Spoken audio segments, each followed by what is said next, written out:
All right, we're back. TexAgs Radio presented by David Gardner Jewelers here in the Rollo Insurance Studio. Ryan O'Brien's with us to talk about a camp, his time at A&M and beyond. What's going on, Ryan? Doing pretty good, David. Thanks for having me on, man. Thank you. So, all right, you're doing a lot of stuff.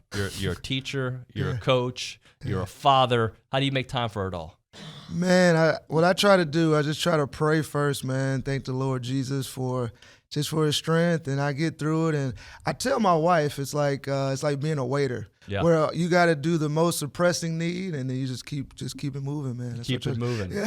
So let's talk about the camp. It's on Sunday, correct? Right. Yeah. So our camp is we have a youth skills camp for ages 4 to 14 years old. Okay. And basically, we're going to just work on just those beginning skills for our 4 to 7 year olds. Okay. That's going to be from 2 to 245, and then from 3 to 355, we're going to do more advanced movements, working on ball handling, route running, those types of things. And that's like from 8 years old to about 13, 14 years old. So if somebody wants to come, what do they need to do? Yeah, so they could go to my website, ryanobriant.com. Okay. They'll be able to see the link for the youth football camp. Mm-hmm. Yeah. And then what is the cost associated with it? Yeah, so for the beginning group, which is 4 to 7 year olds, that'll basically be $10. Okay. And then $15 for the intermediate group, was like 8 to 13 years old. And what do you want to be the biggest takeaway for both groups? Because I'm sure there's different messaging for both. Yeah, so for the beginning group, it's like just getting people just accustomed to the game of football, you know. I know I've learned a lot just from different people, whether it was like Mike Sherman, our head coach, or just our running back coach, or like the current head coach I have now at Rudder High School, Eric Izar. And it's about giving back. And I basically just want to introduce the game to the young kids. And then for the older group, it's like taking their game to the next level. We're going to have former D1 football players there, so it's going to be able to kind of get that experience, soak it in, and that's how you get better around guys who've been there before. So you do this, but you also work with athletes trying to get to the next level, and it doesn't matter what sport, on explosive movements, and just talk a little bit about your other projects on the side. Yeah. So Jireh Fitness is my business, sports performance business, and basically our mission is just to empower the Brazos Valley youth through fitness. And we have guys who they're just beginning their journey of athletics to people who are, JUCO, getting ready to get to that next level. We basically use the tools of speed and agility, plyometrics, the things that I've learned over my years to just help empower the kids to get better in their sport and just be more coordinated, flexibility, those types of things. How important is it for kids to learn this at an early age as opposed to get to that, whatever that next level is for them, and just start to get to those explosive movements? Yeah, so I always tell parents, it's all about confidence. Yeah. You know, if you have confidence when you're doing your sprints, you have a great chance of being successful. And so just with any area of life, if you keep doing the right things over and over again, you'll be more confident. So when you get in those competitions, basically your athleticism is able to take over, your technique takes over.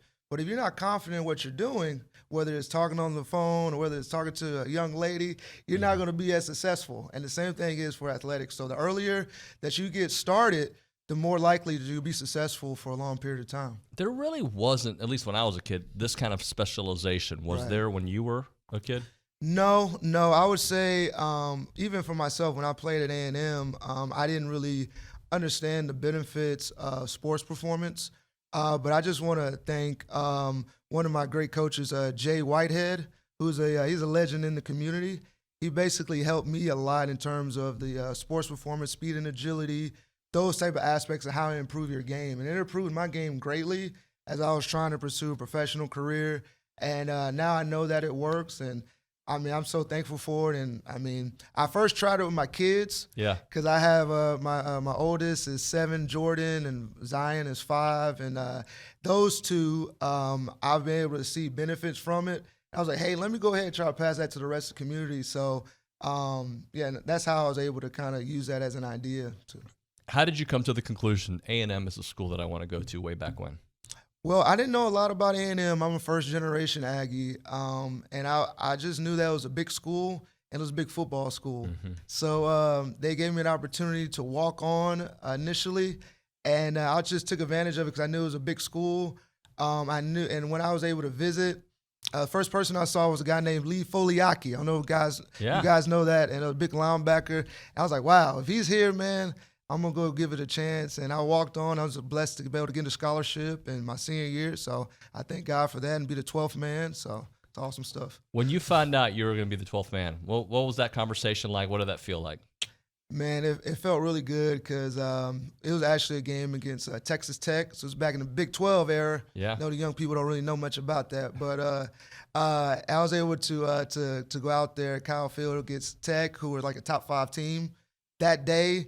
And got to have like a big play against Michael Crabtree on kickoff, and I always remember that, and we remember for doing that. So yeah, and do you pay attention to what this current Aggie football team's doing? Are you still watching on Saturday? Yeah, man. I'm the biggest A&M fan. Yeah, there's no bigger A&M football fan than me. All right, yeah. So do you think this could be a good year? You know what? I think that we have the right leadership in place, and I think it's going to be able to help them. I was able to talk to a couple of the guys that's currently on the team, and man, they're such great character guys. And I think that's what we were missing, enough good character guys who are leading on the field, and I think that's going to change this year, in my opinion. When you were at A&M, who were the big character guys that helped mold your career? Guy named Jordan Pugh. Yeah, of course, yeah. That guy was awesome, just teaching me about the foundations of Christ. And, man, I still kind of have stuff ringing in my head about things he was saying. Was he way outspoken like he is now? When he comes on this show, he'll say some stuff. Man, he was. He definitely was. And, man, he was he was a guy who beat to his own drum. And I really respected that about him and still do. He's a good guy. Absolutely. Anybody else jump out at you that really helped pave the way? How was your relationship with Coach Sherman? Man, Coach Sherman was an awesome man. He's really shaped the way that I see life in terms of how you treat people. Mm-hmm. He used to always say, how you treat people who cannot do anything for you shows the character of the man. And I try to live by that. Obviously, I fall short from time to time, but I try to walk in that way. All right, so remind us about the camp and also how people can get involved with some of the other businesses on the side. Yeah, so the camp is going to be this Sunday, 2 to 4, and it's going to be at Travis Fields.